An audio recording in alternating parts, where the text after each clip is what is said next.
Good afternoon, gentlemen. Thank you so much for joining us today. Your first question is really a two-parter. We'd like for you to introduce yourself, first of all, and then the second half is tell us exactly why you're running for the St. Johns County School Board District 2. Would you like to begin, Tommy? My name is Tommy Allan. I'm running for School Board District 2 because of the need for consistency in a school board that's about to appoint a new superintendent. I've been endorsed by the sitting superintendent, Dr. Joe Joyner. I have a copy of the endorsement with me. I'm sure you'd like to have it. We'll need to have it. And I appreciate that endorsement very much because he's an expert, a very accomplished superintendent who's is respected and has been honored on many occasions for being the most outstanding superintendent in the state of Florida. He knows what it takes to make a school district successful. He's made ours successful for ever since he's been here, and it's been state recognized over the last 12 years and 8 years. Last 12 years we've been an A district. Now we're only 3 of 67 districts that are an A district. Last year there were 5 and 2 were eliminated for reasons of the new test, actually. He also has kept us number 1 for 8 years in a row, which is almost an impossible and unheard of task. It's hard enough to reach number 1, but it's even harder to stay there. And so because of his experience and his ability to determine what it takes to lead a school system, I appreciate the fact that he has endorsed me, recognizing the things that need to be done. I can read his endorsement, or y'all can do whatever you want to with it later.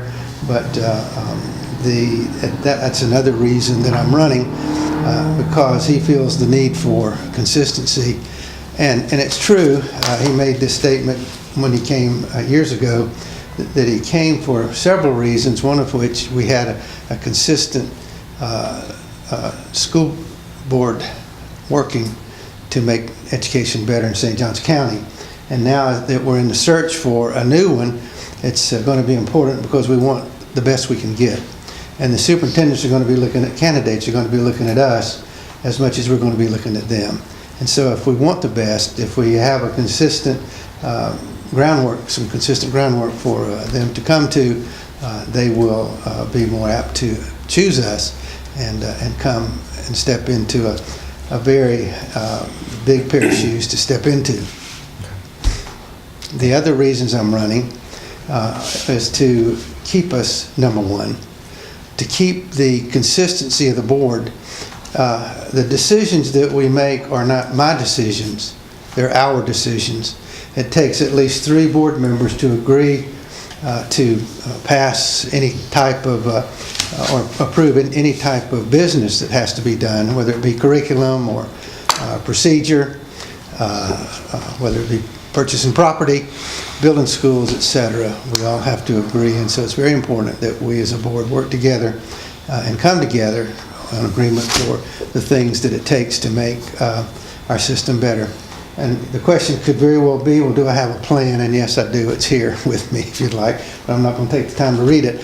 But the plan is our plan. It's not my plan. I've had input, our meaning the boards, and we have agreed upon that. We've set sail on that. One of the things I am also especially proud of, we've been working on the schools, the underperforming schools in the district for quite some time. As a matter of fact, a guy by the name of Jamie Vollmer spoke to us. It's called Schools Cannot Do It Alone, and it talks particularly about what the problems are with the underperforming schools, what the cures are for underperforming schools.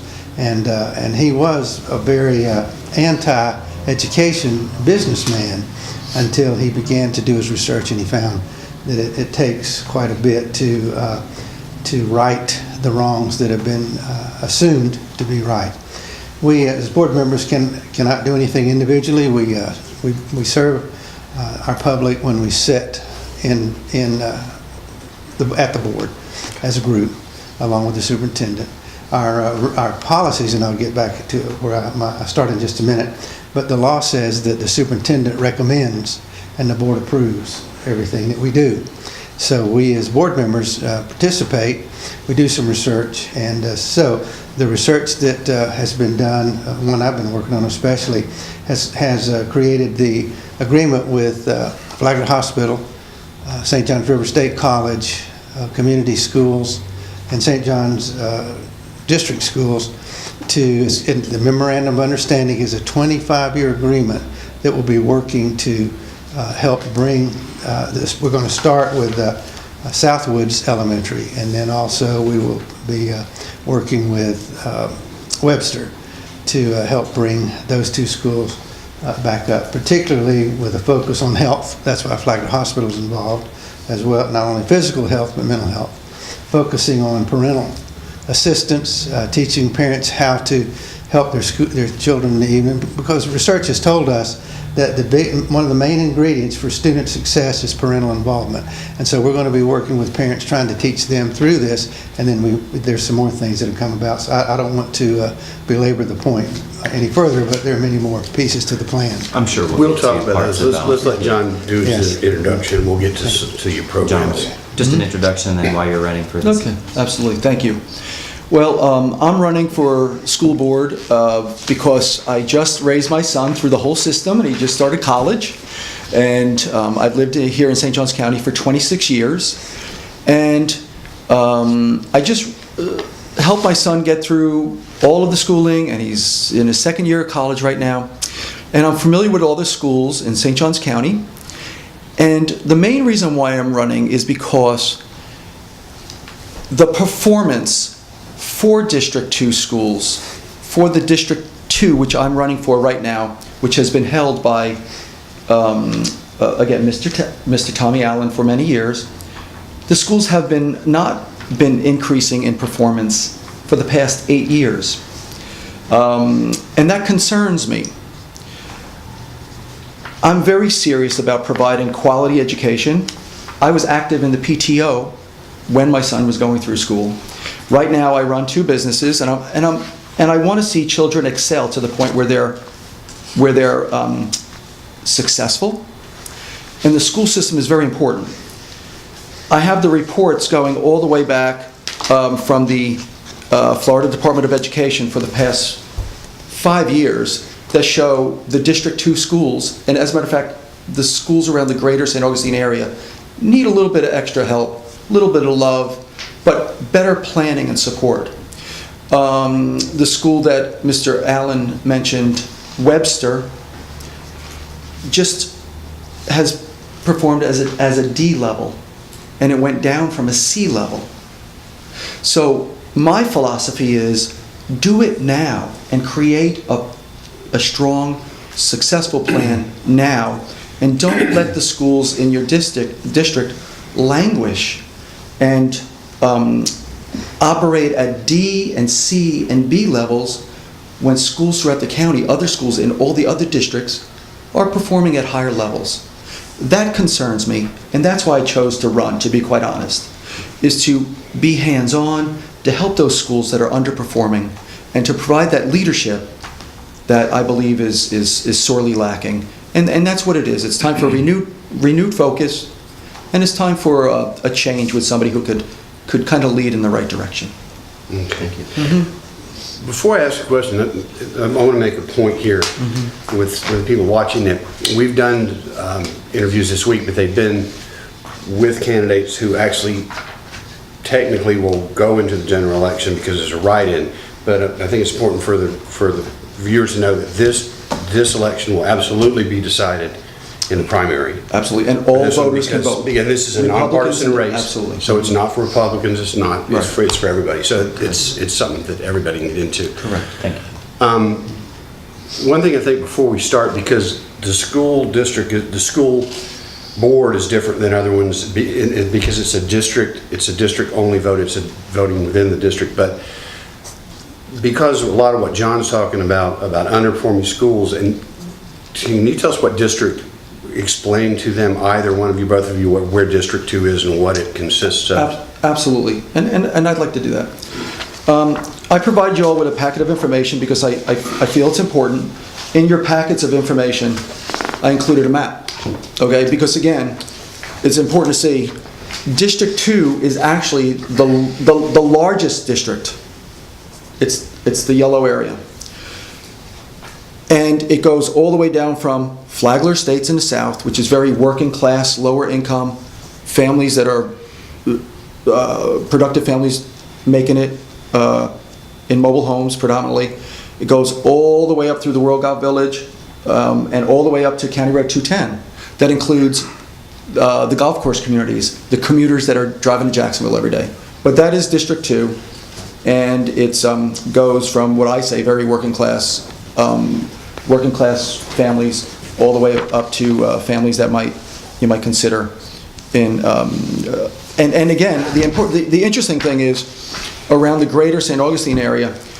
Again, the schools are operating at C, B, and A levels, and then as you go up, the schools in the northern part of the county are probably operating on an A level. But that's the district right there, Jim. Yes, sir. Okay. The reason it's important is I think there's some other things coming into play. In reading some of your stuff that you sent to us, I'm a little bit confused in that you seem to blame the District 2 school board member for the problems in District 2, but as I understand everything across the board, the school board, every district and every commissioner is working. Mr. Allen's not making decisions to or not to fund the schools. They're poor people. They're families that are having more home problems. But the point is, I think if you're pointing to problems in District 2, it's not to the District 2 representative, it's to the board itself, that it's a failure of the board itself, not one member. Is that fair to say or not? I think I understand your point, but again, what I hear on the street and in the schools is the representation of a board member. You make decisions overall for the whole board, for all the schools as a board member, absolutely. There's 5 and you make decisions. But as a representative, and I have never blamed Tommy Allan for any kind of school performance. I have said I will be more active to assist the PTOs, work with parents more. As a matter of fact, I do have a plan that I think would assist more, and it's called Raise the Grade. And it is focusing on the schools that might need some extra help, that we would get more nonprofits. I'm on the board for the Retired Senior Volunteer Program, which is the RSVP, which is the volunteers for 55 and older to help people to get into the schools and help the children with reading and math. So I would love to, and again, I'm not going to blame someone for school issues. I'm just saying that I'm going to focus a little bit more on them, Jim, to kind of help the schools raise the grades and help the needier students. I really would say that some schools just need some extra help. I did get the endorsement of the St. John's Education Association, which is the teachers, which led us through a whole interview process just like this, which is the endorsement of the teachers. And again, I got the endorsement of the Board of Realtors, which again conducted a thorough interview process, just as this board is doing too. I take very seriously the condition of the schools, my effort to be able to help, and again, what has been done in the past. And again, from living here for 26 years, I just see, in my opinion, Jim, a school board member can either be not as active and maybe a bit complacent, or they could help be more active and just lead a little bit more. That's all. It's just my opinion. It's my life experience being a 52-year-old man. And again, I think being active helps people raise certain things. Okay. I appreciate you clearing that. Yes, sir. One question to both of you is sort of very, very obvious. How do you improve the best school system in the state? I mean, does it make it harder? Is it? I mean, we can take it first. Is that all right? Yes, it's a very difficult situation. Actually, when I ask this question, oftentimes I refer to professional sports teams. They have almost all the money that's out there that they need to be number one. They spend it on areas of need. If they need a linebacker, they go find one. If they need a catcher, they go find one, and they pay for it. and yet they're not able to achieve 8 years in a row of success. So it's very difficult. It does not take money. As a matter of fact, back to my reference to schools cannot do it alone. The only way we're going to be able to maintain the number one and A status is to continue doing what we're doing, using the experts, not what I want done. I'm not an expert. My job is to listen to the proposals of our educational leader, which happens to be our superintendent, along with 4 other members, and decide what's most appropriate for our system, using and only being able to perform with the funding, the budgets that we have and have been provided for us by the state legislature, or fortunately we were able to benefit from this, pass additional local taxes. The only tax that we're allowed to implement is the half-cent sales tax, and with the voters participating with us and seeing the need, they did do that, but that doesn't give us funding for personnel. Our personnel funding comes from state. This past year we planned on a 2% increase, which has been sort of the average. You plan and budget before the legislature finally provides you with a budget. Based on past experiences ever since I've been around, our CFOs proposed that we would probably get a 2% increase. And it was going that way up until the end of the legislative session. Wound up with a 0.72% increase. Therefore, we had to take the budget that was planned on a 2% increase and apply it to a 0.72% increase, therefore causing more difficulties to put more money in the areas of need as we had anticipated. Along with that, we had a challenge with regards to teachers. And we love teachers. Teachers need to make more money. I know my wife was a teacher. She retired from the profession a few years ago. But the whole time, we realized that how insufficient a teacher's salary is to provide the sole provider for a family. But there's only so much we can do. We can only pay what the state actually gives us to and allows us to pay the salaries with. So we were not able to do more than, actually we really weren't and shouldn't have done what we did, but we did. And so far we've gone through this system since 2007, which has been a very difficult time in regards to the economy, without laying off any teachers, cutting any programs, and continuing on. Therefore, the programs that we would like to have implemented for Webster, and by the way, let me say this for Webster. I have 5 members of my family going to Webster.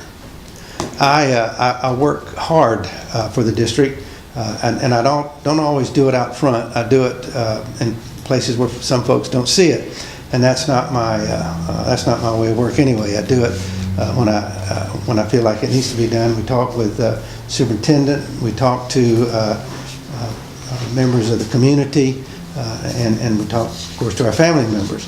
But with regards to doing everything that we can do for the underperforming schools, the problem now is, and if you'll notice, Webster's declined. By the way, we have had increases in school grades over the last few years. Webster actually worked from I think a D up to a C, and then back down this year.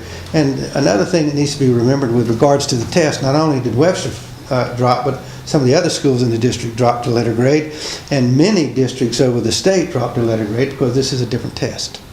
It's altogether a different test, and the measurements were just not untested tests. Exactly, and still untested, even though we've gone through 2 years.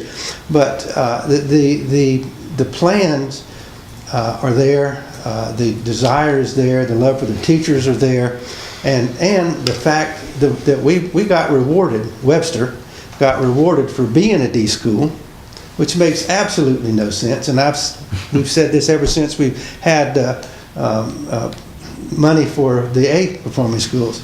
put the money where it's needed. You need the money down here in the lower performing schools. But we did get some additional dollars, and we have just now begun working on a plan, and we'll implement it. Actually, some of the, y'all may have seen some of them. I have the letter informing parents at Webster that the 4th and 5th graders will be going, their day will be extended by 35 minutes.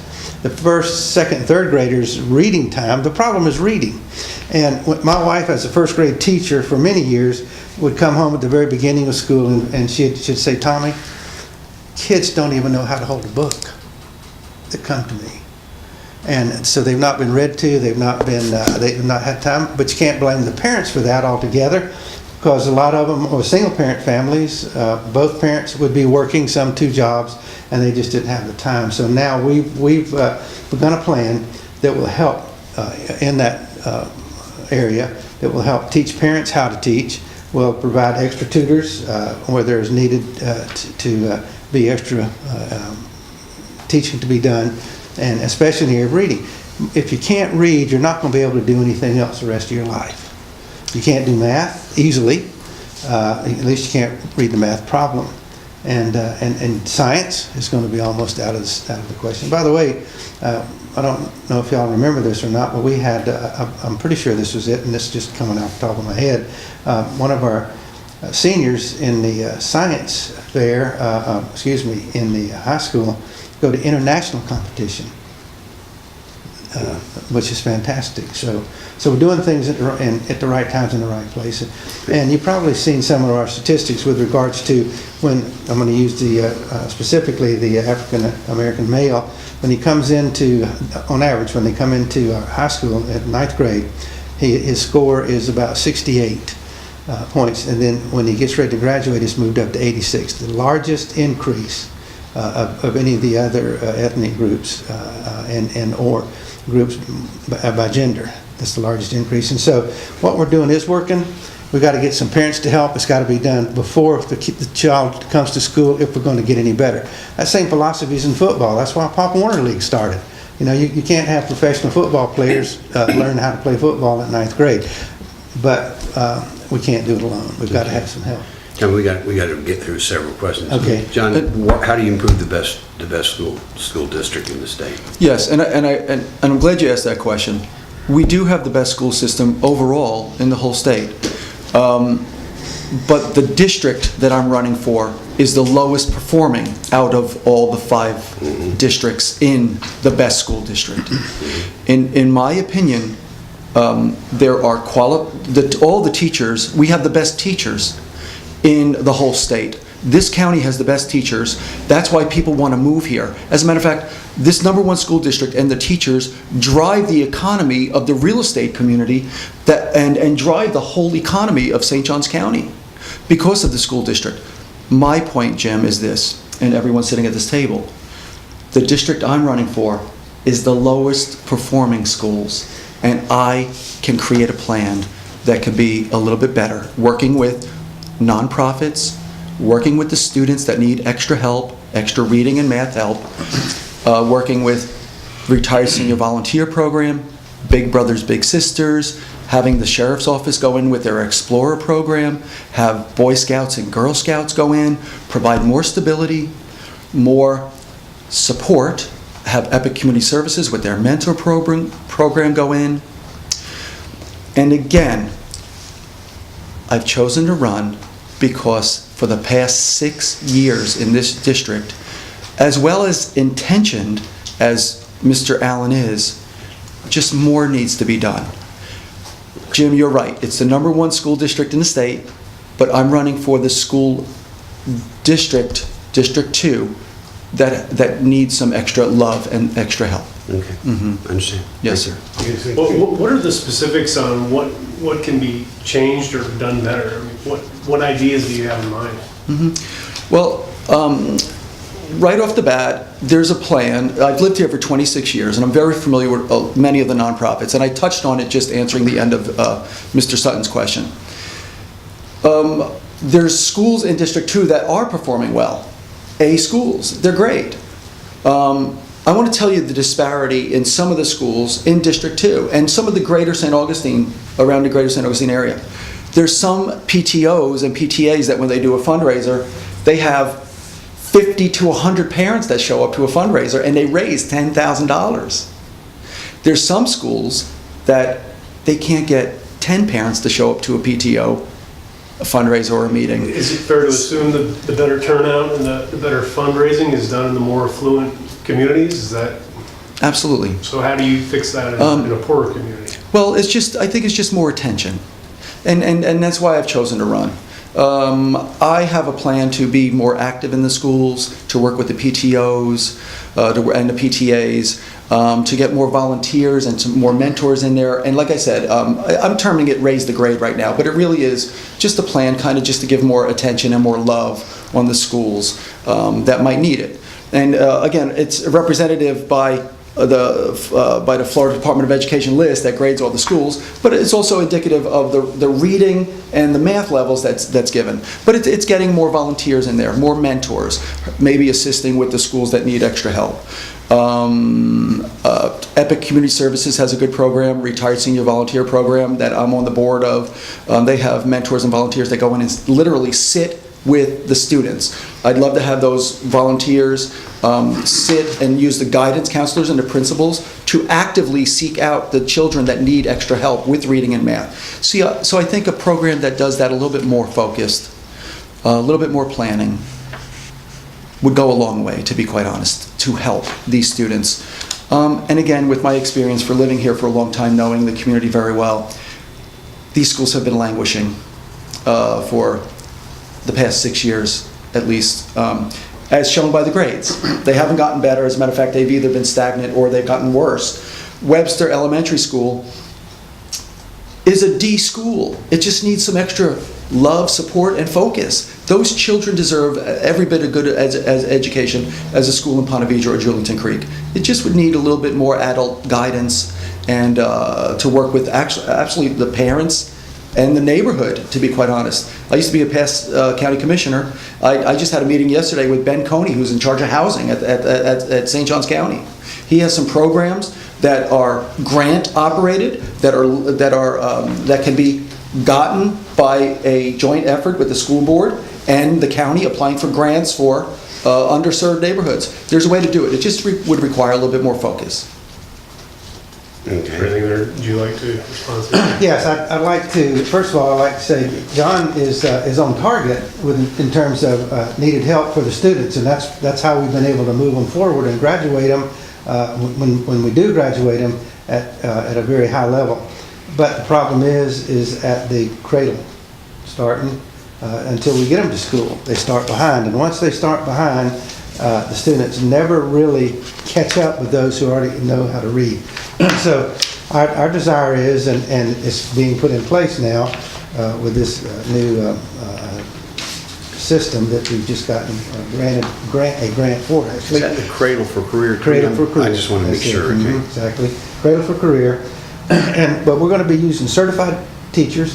We're going to be following proven programs, and we're going to be implementing data-driven attempts to help parents, etc. It's not a volunteer thing, and we appreciate volunteers, but as my wife will substantiate for me, she actually had a volunteer come down from the Ponte Vedra area to help her in her class because there weren't any volunteers that had time to come and spend time, and I also question that with regards to the affordability of the PTOs and PTAs and the resources they can get from their parents. And so I don't want to depend on that. I want to depend on help from them as much as we can get, but to go beyond that. And I need to point this out with regards to funding. We almost touched on it a few minutes ago when we first started. Funding, we're allowed $7,024 per student. That's the FTE statewide. And there's a system that works that out, and I'm not going to go into that. But once it gets to us, when it comes back to us, then we have to apply the same resources. So we've been applying the resources as we get them. So under a plan, not a B plan, but under a plan, by withholding resources from some of our A schools, that's the only way we can place it in the C schools in the past. and then if we continue doing it the way we're doing. But we've moved away from that. We're now taking resources, as John pointed out, and applying them. We have partners, and we're applying them there. But it's not whatever comes next. And you know how volunteers are. I love them, but they don't always show up. They don't always do what they've committed to do. I want success in the school system, and that's how we're going to get success, the way we're moving with it now. And therefore, I'll stop. You need more time. I have one. It's a two-part question, really. One should be pretty quick, but with all that's been going on with the FCTC, I want to ask, how important is vocational education in that slot between college and everything else? But more importantly, the school was failing. I mean, the attendance was down. They're talking about a new name. Does the FCTC need a new direction at this point? John, you can start. Yes, absolutely. I've been sitting through the hearings as they've been talking about FCTC, First Coast Technical College. That program is so important to students that have chosen not to go to college. This is the whole career path for students to be able to go. It is such a shame that that the program went down the road that it did with someone who did not manage it correctly. And actually, in my opinion, and I don't know behind the scenes, but that person should be being investigated to find out exactly where all those funds went. Not just being released from duty, but they should be investigated to see where it went, and then if it was stolen, I'll use the word stolen, or misappropriated to her own bank account, there should be an investigation going on. But getting back to FCTC, that is such an important program. It needs to be focused on, and Kathy Middlestad is doing that right now with very competent staff. They're focusing on it, and it needs to be grown. As a matter of fact, I took a trip to Epcot Center this past weekend, and I went through the land. You all ever been to Epcot Center with all the farming and everything like that? I took pictures, and I have them on my cell phone that I'm going to display, of agriculture, of hydroponics, of aquaculture, of aquaponics. We need to be cutting edge with everything that we present there. Not just nail technicians, but there's a great program where there's nursing being given, RNs, air conditioning and heating. All of those are so important. If I get elected to school board, I want to get in there and help motivate the program, support it, advertise it, and show students that creating a working path with a career is every bit as important as going to college, because you get a degree, you get training, and you hit the ground running making dollars. And that's very important in this economy.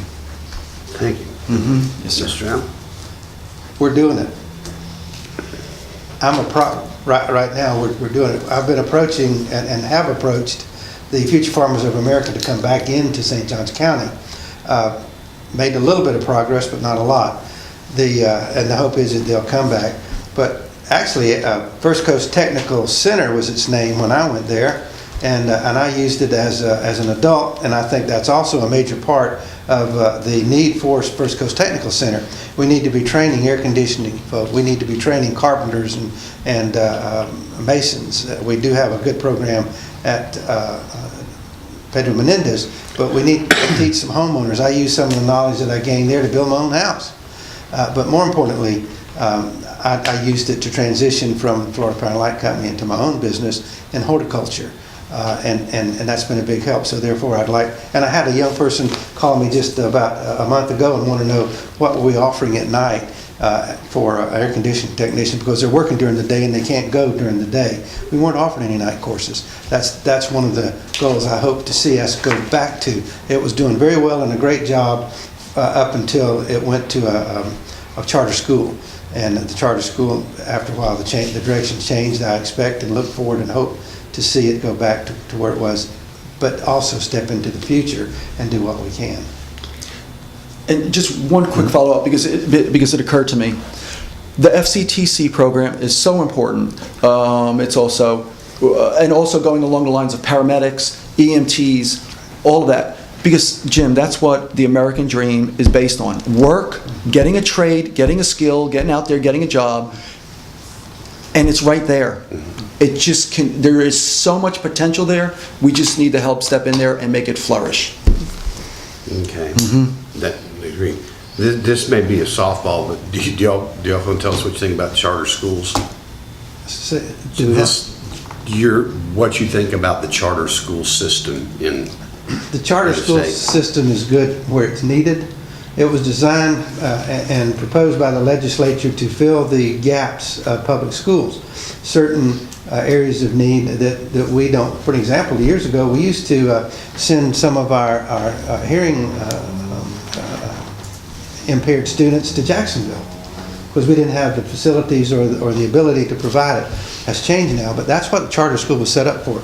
It wasn't set up to take the place of public school education. It was set up to cover the needs, and that hasn't happened. And that's the reason why there's so much failure, I believe, in charter schools around the state. Many of them do fail. So the answer is that there's a place for them, but there's also a need for public schools. A lot of our capital outlay money goes straight to charter schools. We don't have anything to spend it on. I would like to mention the cradle to grave is the plan that he's referring to that he'd like to see implemented, and it's, excuse me, not cradle to grave, that was years ago, cradle to career. Years ago it came out, we're responsible for them cradle to career to grave, you know, when they're born, and then when they are buried, we have to help make sure that they get buried in education. Finally, that's kind of shrunk a little bit, thank good Lord. But anyway, the cradle to career gives the students the opportunity to go into a career with a certification like automotive mechanics, etc., or continue on if they want to. The same credits that they earn going to to be a mechanic, they can go on and go to a 4-year college and get a baccalaureate degree from any college. So that plan is already in place. Charter schools, I think in theory, they thought that they would work out better than they do. There's a high failure rate with charter schools. I think we should put our attention on public education more than charter schools because the failure rate is so high and so much money is lost, taxpayer money that had tried to be steered to charter schools. I don't think they're functional as a whole with the percentage that fail. Okay.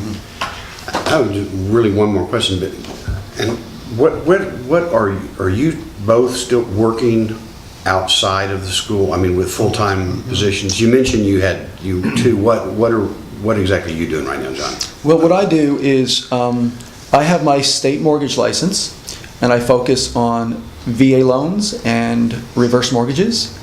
And what I've done with that, and I'm glad you mentioned that, I used to work for Wells Fargo in the Jacksonville, St. Augustine area, and I covered 20 branches of Wells Fargo. I would go to their morning meetings, and I would support their efforts when people wanted loans. Okay, and I did that in Jacksonville, St. Augustine area. Some of the information, and then I'm also a wedding officiant. I'm a notary, I'm a Florida notary, and I officiate weddings. And I love doing it. It's a beautiful thing. And I do that for some of the resorts and like say the White Room or the Casa Monica Hotel, and I do it for Serenata Beach Club. And they refer business to me to marry people, and I love it. I just want to point something out. I've built my websites for the companies. I've advertised them with search engine optimization. They come up on the first page of a Google search, number 1, number 2. I want to bring that knowledge to the school board to impart it into our children, to teach them that there's opportunities still available in the United States, and that you need to think to create success. And then I also wanted to point out that I have brought to the board some technology ideas that I use in my private business that I've done, where I cover banks now, where since I've left Wells Fargo, I cover banks all in Northeast Florida, Duval County, St. Johns County, Flagler County. People, all banks and realtors, they refer people for reverse mortgages and loans to me. What I've done is, and I've brought it to the school board's attention with parents of ESE parents, and gifted students' parents, where they've had meetings that were like, say, at Passetti Bay Middle School or at 40 Orange Street, where the parents would have to drive to the meetings for their ESE children that suffer from the issues with ESE. So on a Tuesday night, having to drive to 40 Orange Street for a meeting, with my knowledge, I recommended that they do webinars. You see, where parents, when they can go straight home, put on their computer, and all ESE parents throughout the whole county, or gifted parents, not have to drive at 6 o'clock trying to get off of I-95 to rush. Let's use current technology. And we have the facilities. The school board is very sophisticated. The staff there, very intelligent, very sophisticated. But again, let's use some technology that's there, that's overlooked, to help parents and students so that participation and convenience is better reflected. So in answer to your question, I do have a job. It allows me flexibility in time and scheduling to be able to serve as a school board member, and I'm looking forward to it. And you, sir? My sons and I have two businesses. One is an irrigation company. The other is the feed store, which we've had since 1977. I've been here since 1947. Started school here, first grade, graduated from St. Augustine High School, and my wife was actually born here and started school at Orange, or she started Orange Street, then went to Arbuckle when it was open. Graduated from St. John's River Community College, went to work for the power company, earned several degrees in that particular career field, specific career degrees, and my son stayed the course, one finished at North Florida, and the other finished at Flagler College, both in the business degrees area. As I said, the other one is the feed store. Terry, the youngest one's working that one, and I also have a small farm experience in farming and have been doing so for about 30 years. I know how to build fence and water animals, and repair pipe. Stretch wire. And stretch wire, exactly. But also learn the value of technology. We use technology in our business, and as John pointed out, it's very valuable. But one thing I found in webinars, person-to-person contact, especially when you're passing out material to help the parents with, it's real hard to do over the air. You've got to have face-to-face contact. Now, we are this plan that we're having to implement, or that we're going to implement, so having been implemented this year, actually has some assistance to that for parent involvement to be able to get to them more and less a requirement of them getting to us. And so it's a challenge, and I'm looking forward to it along with working with my sons and continuing raising a few cows and hogs and some sheep. Sounds good. Anybody have another question? No. We always kind of end up saying, is there anything that we didn't ask you that we should have? Anything you want to wind up with? You want to just go since you're leaning this way? Exactly. Really, this is a very complicated system, and you don't get to be number one by just doing things the easy way or the simple way. The board has to make difficult decisions, and we as a board have to agree on the decisions. We have to do our research. It's brought to us by the superintendent. We do our best to address the needs, but the point has to be made again. We're elected by a district, but we serve the entire county. It's our responsibility for every student that lives in the county, and really the downside to that is the new ones that come in, which that's another problem that we haven't talked about, growth. A superintendent, of course, finding a new superintendent to replace the one that we have is a challenge, but growth is another major challenge. When you get less than a 1% increase in your revenue and you have a 4% growth, that's pretty hard to deal with, along with the normal challenges that come along. And so that's a problem that we've got to deal with, and we've worked with it so far. We have to make hard decisions sometimes, and have to say no. Actually, I look at it as I do. They're my family, and sometimes we do some of the things that we've been asked for, what we can afford to do, but we can't do everything we want to do. Even though we love our children, we'd like to give them the best. And because I do have 12 more of my family members either in the school or coming through the school district, I want it to stay the same, and I'm willing to make the hard decisions. I'm willing to make decisions that are not going to be popular, but they're going to be best. not necessarily the best for that moment, but best for the overall future. And so we've got to deal with that. Every decision that this board makes, and I'm proud to say that that's been my motto too, and the superintendent's motto, is we will decide to do what's best for kids. Great. John? Well, I want to just go back to the basic question for this school board race, which is, I've lived here for 26 years. I'm a parent. My son has just gone through the whole process. He's in college, thankfully. He's over in Ireland right now. I'm very proud. He's interning at a theater over there. It's good beautiful. news for that, doesn't he? Oh, thank goodness Nadia had family members over there, so he's living with family members. But here's the thing. I've lived here for 26 years in St. Johns County. District 2 schools, even though the St. Johns County school system, #1, absolutely. I got the endorsement of the teachers. The teachers have created it as the #1 school district. Thankfully, I got their endorsement. District 2 schools that I'm running for, in my opinion, need some extra help and extra love. St. Johns County schools are #1. District 2, which I'm running for, some of the schools need some extra love. But also, some of the schools around the greater St. Augustine area combined, they also need some extra attention. I want to focus on that. I want to go back to something that was mentioned too about the growth.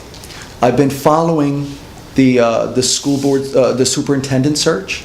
There's 21 school board people who have put in for the superintendent search. 21 people right now. They're going through the process. I'm very familiar with all the school sightings throughout the whole county. And again, we are on a tight budget. And getting land for schools is so important in the right locations. But I also want to kind of think outside the box a little bit.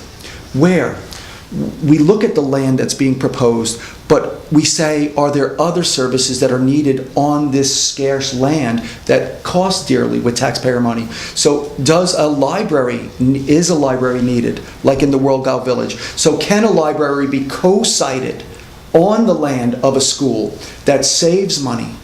Can a sheriff's substation be sited on a school site? That could save money for the sheriff's department, which is general county money, and also provide protection for a school.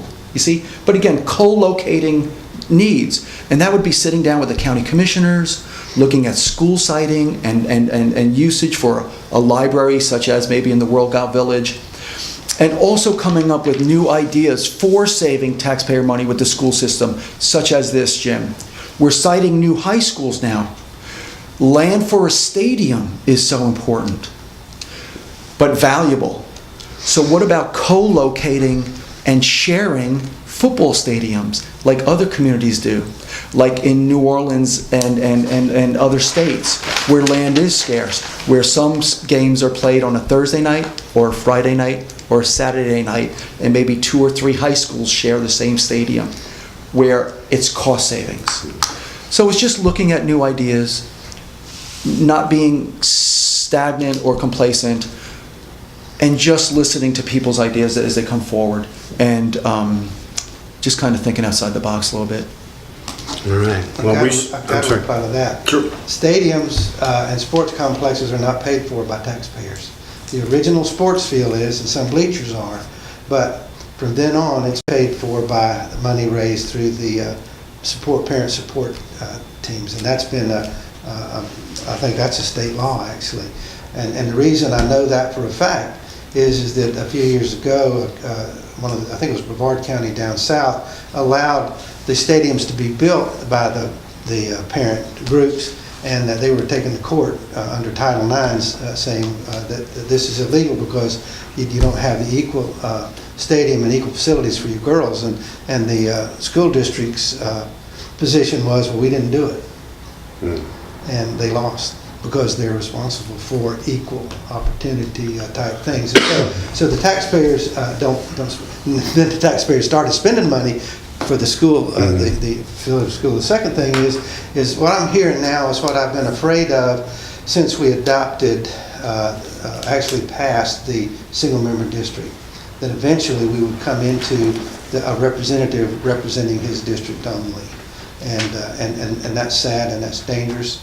And that's, if that happens, if that breaks out with the rest of the districts, that's going to be very, very harmful to our system. It's a very tightrope to walk, but you've got to represent everybody, and you can't come in and say, I'm doing this for District 2. I want to represent, I want to be the representative out of District 2 to do what I've been doing my whole career, and that's representing all the children in St. Johns County. Absolutely. And just to follow up to that, the plans for siting schools that I just mentioned is throughout the whole county. It's a master plan for all students, all families, all taxpayers. District 2 schools just need a little bit of extra love and attention. I'm prepared to do that and represent all students throughout the whole county. Okay. As we really do appreciate you coming in. Thank you. Thank you very much. Hope it worked well for you. Appreciate it.